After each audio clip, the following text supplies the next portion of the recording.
Halo semuanya, perkenalkan nama saya Putri Salsabila. Saya dari Prodi Ilmu Komunikasi Universitas Tanjung Pura. Pada hari ini, saya akan menjelaskan 25 teori komunikasi yang dikemukakan oleh para ahli. Nah, daripada berlama-lama, yuk simak video berikut ini.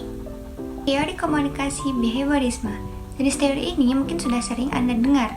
Teori ini dikembangkan oleh ilmuwan asal Amerika Serikat bernama John Bernard Watson pada tahun 1878 sampai 1958. Menurutnya, teori ini mencakup semua perilaku, termasuk tindakan balasan atau respon terhadap suatu rangsangan atau suatu stimulus.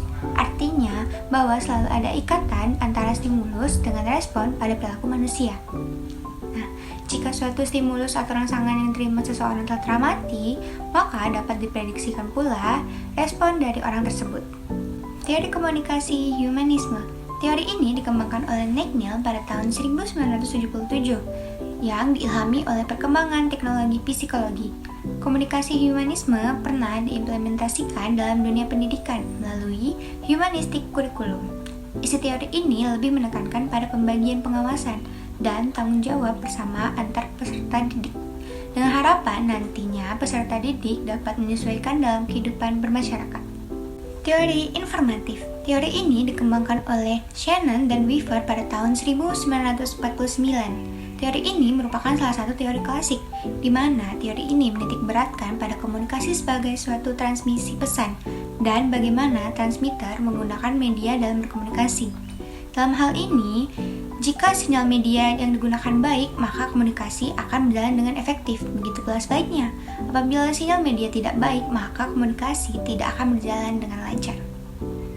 Teori penggunaan dan kepuasan. Teori ini dikembangkan oleh Plummer dan Katz pada tahun 1974. Mereka berpendapat bahwa pengguna media memiliki peran aktif dalam memilih media yang digunakannya, sehingga pengguna media dapat dikatakan sebagai pihak utama dalam suatu proses komunikasi. Dalam hal ini, pengguna mempunyai pilihan untuk menentukan media yang sesuai dengan kebutuhannya. Teori agenda setting. Teori ini dikembangkan oleh Mike Camp dan Shaw pada tahun 1972. Teori ini beranggapan apabila media memberikan tekanan pada suatu peristiwa, maka media tersebut akan membuat masyarakat menganggap peristiwa itu penting. Dalam hal ini, media mempunyai efek yang sangat kuat dalam mempengaruhi asumsi masyarakat, sehingga akan muncul asumsi bahwa apa yang dianggap penting oleh media, maka akan dianggap penting juga oleh masyarakat. Teori konstruktivisme. Piaget dan Vygotsky adalah dua nama yang selalu dikaitkan dengan teori ini. Teori ini beranggapan bahwa manusia selalu memiliki pandangan sendiri terhadap kenyataan. Mereka senantiasa mencari dan mempelajari untuk menemukan bahasa pertama dan kedua. Di sisi lain, teori ini juga didefinisikan sebagai pembelajaran generatif. Pembelajaran yang merupakan suatu tindakan untuk menciptakan suatu makna dari apa yang telah dipelajari. Teori nativisme. Chomsky dan Hadley pada tahun 1993 adalah pendukung teori ini. Teori ini berpendapat bahwa manusia satu-satunya makhluk Tuhan yang dapat berkomunikasi melalui verbal.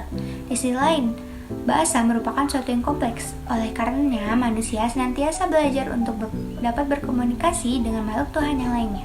Teori sibernetik. Wiener pada tahun 1945 adalah tokoh di balik teori ini.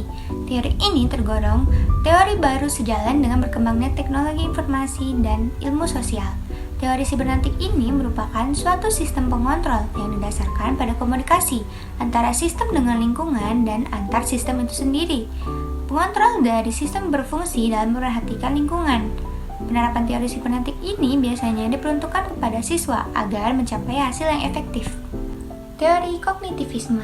Teori ini mengedepankan proses belajar dibandingkan dengan hasil proses itu sendiri. Belajar tidak hanya sekadar melibatkan hubungan antara stimulus dan respon, tetapi juga melibatkan proses berpikir yang kompleks. Lebih dari itu, belajar juga merupakan proses perubahan persepsi dan pemahaman. Menurut aliran ini, kita belajar didasarkan atas kemampuan kita menafsirkan peristiwa atau kejadian dalam suatu lingkungan, di mana proses belajar tersebut terdapat 4 tahapan: asimilasi, akomodasi, diskuilibari, dan ekuilibrasi. Teori ketergantungan. Teori ini dikemukakan oleh Sandra Bald Rock H. dan Malvin D. Fluer pada tahun 1976. Fokus dari teori ini terletak pada kondisi struktural yang ada di masyarakat. Fokus ini sangat cenderung mudah untuk dipengaruhi oleh media massa. Teori ini juga dapat disematkan pada komunitas masyarakat modern, di mana pada masyarakat modern media massa dianggap suatu hal yang sangat penting dalam mencapai tujuan beberapa proses, di antaranya yaitu proses memelihara, perubahan, serta konflik dalam tatanan masyarakat, dan masalah perorangan dalam suatu aktivasi sosial. Teori inokulasi. Teori ini pada awalnya disampaikan oleh McGuire, di mana inokulasi dapat pula disebut sebagai suntikan yang mengambil analogi pada ilmu medis. Ibaratkan, orang yang tidak siap menahan penyakit, maka dia harus disuntikan vaksin untuk memperkuat daya tahan tubuhnya. Teori ini mengemukakan bahwa lebih baik membekali terbujuk dengan argumen sanggahan daripada membiarkannya tidak siap menyangkal perspektif lawan. Teori kultivasi. Teori ini dikembangkan oleh George Gardner. Teori kultivasi ini merupakan teori komunikasi yang membahas mengenai efek dari komunikasi massa. Pandangan teori-teori ini adalah bahwa media massa memiliki efek yang bersifat kumulatif dan lebih berdampak pada tatanan sosial budaya dalam masyarakat daripada personal seseorang. Teori spiral of silence atau spiral keheningan. Teori ini berkaitan dengan bagaimana terbentuknya suatu pendapat umum dalam masyarakat. Spiral of silence menjelaskan bahwa terbentuknya pendapat umum dalam masyarakat ditentukan oleh proses saling mempengaruhi antara komunikasi massa, komunikasi antar pribadi, dan persepsi masing-masing individu, serta hubungannya dengan pendapat orang lain dalam masyarakat. Nah, teori ini dikembangkan oleh Elizabeth Noyle dan Newman pada tahun 1976. Teori norma dan budaya. Teori ini beranjak dari pengaruh media massa yang kuat mengenai suatu hal. Hal tersebut dapat mempengaruhi kondisi sosial budaya dalam masyarakat. Pesan dari media massa mampu mengubah norma yang sudah ada dalam masyarakat.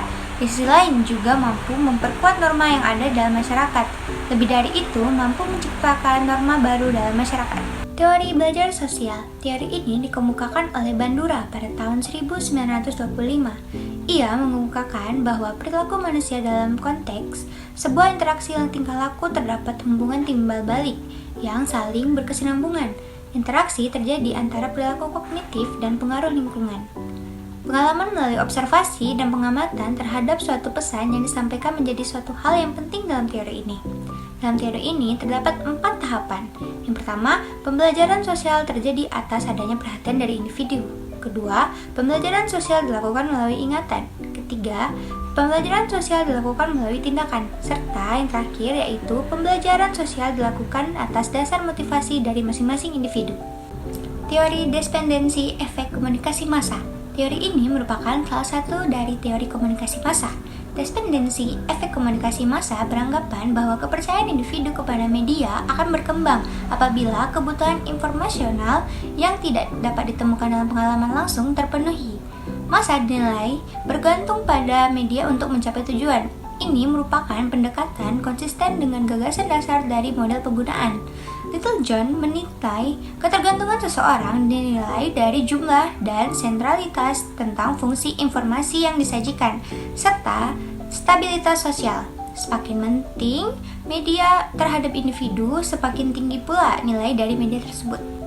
Teori biokrasi.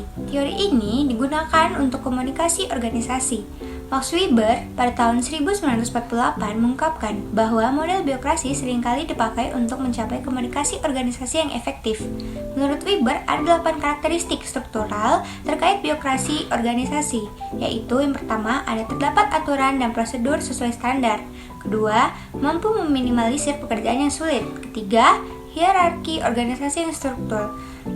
Kemudian yang keempat, ada kemampuan anggota yang mumpuni. Yang kelima, ada memiliki kemampuan multitasking.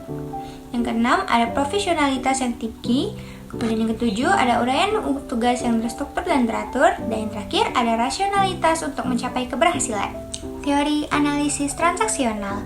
Analisis transaksional merupakan pendekatan psikoterapi yang menekankan hubungan interaksional. Transaksional sendiri dimaksudkan sebagai hubungan komunikasi antar individu. Teori ini digunakan untuk mengetahui bentuk dan isi pesan yang tersampaikan dalam suatu komunikasi. Analisis bertujuan mengetahui tingkat keefektifan komunikasi yang terjalin antara individu. Eric Berne pada tahun 1960 adalah pengembang teori analisis ini yang dinilai cocok untuk digunakan dalam konseling kelompok. Teori pengharapan nilai. Teori ini merupakan bagian dari teori komunikasi massa.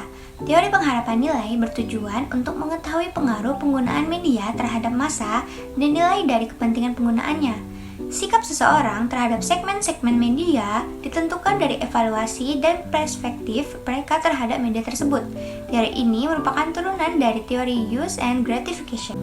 Teori struktural fungsional. Teori ini merupakan bangunan paling dasar dari ilmu sosial.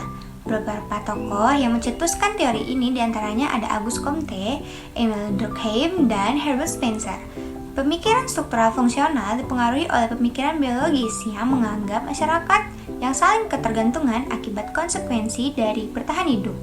Tujuan dari teori ini adalah mencapai keteraturan sosial.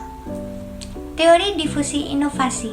Teori ini menjelaskan bagaimana suatu inovasi disampaikan melalui saluran-saluran tertentu kepada sekelompok anggota dari sistem sosial. Rogers pada tahun 1961 menjelaskan bahwa difusi adalah suatu bentuk komunikasi yang bersifat khusus dan berkaitan dengan penyebaran beberapa pesan berisi gagasan-gagasan baru. Teori ini sering dikaitkan dengan proses pembangunan masyarakat. Teori sikap atau standpoint. Harding dan Wood, dua teoretikus ini menjelaskan bahwa salah satu cara terbaik untuk mengetahui bagaimana keadaan dunia dimulai dari sikap atau sudut pandang wanita. Standpoint sendiri adalah sebuah tempat untuk memandang dunia sekitar. Dunia tersebut menjadi fokus perhatian dibandingkan fitur lainnya. Standpoint memiliki makna yang tidak jauh berbeda dari perspektif. Menurut Harding, fokus bahasa dari standpoint adalah kaum wanita yang cenderung termarginalisasi. Oleh karena itu, teori ini merupakan turunan dari teori feminisme. Teori komunikasi dua tahap. Teori ini didasari oleh penelitian yang dilakukan oleh Paul Lazarsfeld dan teoretikus lainnya. Teori komunikasi dua tahap membahas mengenai efek media massa dan pertama kali diterapkan pada kampanye pemilihan umum pada tahun 1940. Studi ini memiliki asumsi bahwa proses stimulus bekerja dalam menghasilkan efek ke media massa. Teori komunikasi administrasi. Teori komunikasi administrasi adalah proses penyampaian pesan yang dilakukan secara timbal balik antar anggota. Teori ini dimaksudkan dengan tujuan untuk menumbuhkan rasa saling pengertian dalam rangka mencapai tujuan organisasi dengan efektif dan efisien. Fungsi dari penerapan teori ini adalah untuk menjaga stabilitas informasi agar tercipta penyesuaian sikap yang memadai antar bagian dalam organisasi. Teori connectionism atau Thorndike. Teori ini disebut juga dengan teori trial and error. Menurut teori ini, masing-masing organisme apabila bertemu dengan situasi yang baru akan melakukan beberapa tindakan yang bersifat coba-coba secara terus-menerus. Kemudian, jika dalam usaha coba-coba tersebut secara tidak sengaja timbul perbuatan yang dirasa memenuhi situasi, maka perbuatan tersebut akan terus diterapkan sebagai salah satu tindakan yang dinilai cocok dalam situasi tersebut.